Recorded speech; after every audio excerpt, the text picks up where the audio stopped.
You know that moment when your mortgage broker says you're maxed out at 10 properties and suddenly your entire expansion strategy just evaporates into thin air? Well, here's the thing. Nobody tells you until you're already 5 deals deep. The whole game changes when conventional lenders slam the door, and that's precisely when portfolio lenders walk in, like they own the place. See, conventional mortgages live and die by Fannie Mae and Freddie Mac guidelines, which means after 4 to 10 finance properties, depending on who's counting, you hit a brick wall so hard it makes your head spin. But portfolio lenders, those beautiful rebels, they keep their loans in-house, which means they write their own rules, assess your entire financial picture, and suddenly that brick wall becomes a speed bump you didn't even notice. The catalyst here is simple. As real estate investors scale, they outgrow the cookie-cutter approach that worked for their first few properties. Conventional underwriting treats you like a liability once you cross their arbitrary threshold, but portfolio lenders see a business owner with cash flow, equity, and a track record worth betting on. Think of conventional lending like trying to order off a menu at a chain restaurant. Everything's predetermined, standardized, no substitutions, and the manager has zero flexibility to accommodate your needs. Portfolio lending is more like sitting down with a private chef who asks about your appetite, evaluates your palate, and creates something custom because they're cooking for themselves, not following corporate mandates from 3,000 miles away. Remember when everyone thought 2021 was going to last forever? When properties were getting multiple offers sight unseen and investors were leveraging everything they could touch? Those headlines faded fast, and now we're sitting in a market where rates tripled, inventory shifted, and suddenly that momentum feels like a distant memory we're not sure actually happened. The psychological whiplash is real because investors who felt invincible 18 months ago now question every assumption they made, every projection they believed in. Wavering conviction hits hardest when you realize the rules you memorized don't apply anymore. But here's the counterpoint. Seasoned investors know that uncertainty creates opportunity.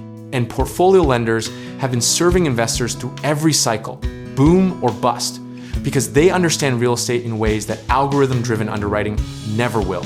Historically, real estate runs in 7 to 10-year cycles. We've seen this pattern repeat since the late 1800s, and each time, people swear this cycle is different, this time it's unique, this downturn will never recover. But volatility is the price of admission, and if you zoom out far enough, the graph always trends upward, punctuated by corrections that feel catastrophic in the moment but look like tiny blips a decade later.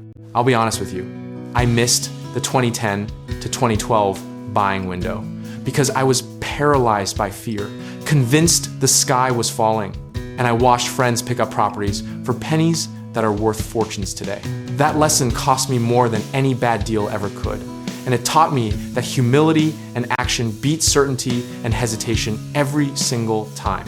Here's how this fits into the broader cycle. Real estate investing follows predictable waves of expansion, contraction, and recovery.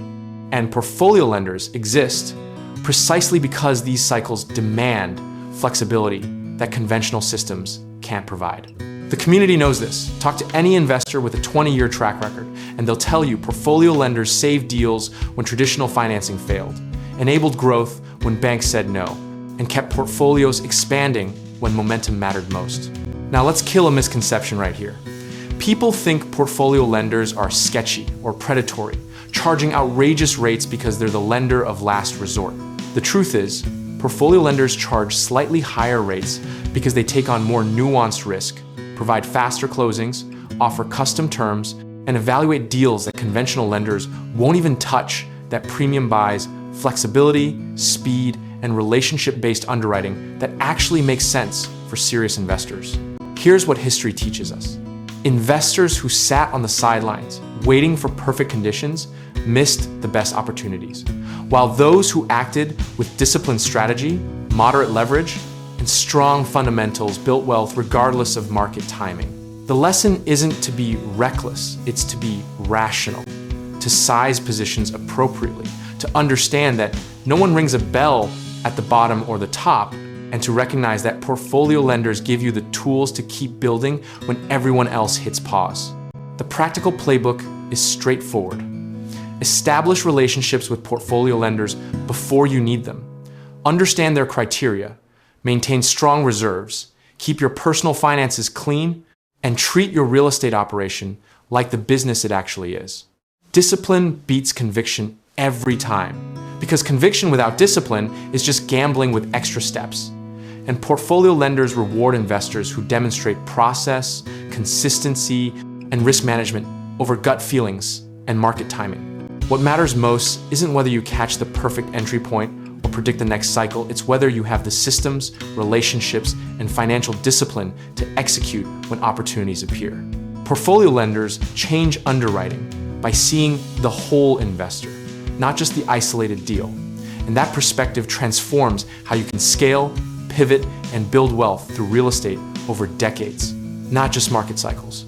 I'm genuinely comfortable with whatever the market does next, because I know my position sizes are appropriate, my reserves are solid, and my lending relationships are built on years of trust and performance. The philosophical truth here is that rational preparation beats emotional prediction, and portfolio lenders are the institutional recognition that sophisticated investors deserve sophisticated financing that evolves with their business. The irony is that the financing that seemed impossible at property number 10 becomes routine at property number 50 once you understand the game being played. Portfolio lenders aren't the exception, they're the natural evolution for investors who outgrow the standardized system. And accessing them is less about luck and more about treating real estate investing like the professional endeavor it demands to be. If you're ready to build your real estate portfolio and need to find investment properties that actually make sense for your strategy, head over to www.growthsense.com, where investors can find investment properties and sellers can list investment properties for investors actively looking to buy.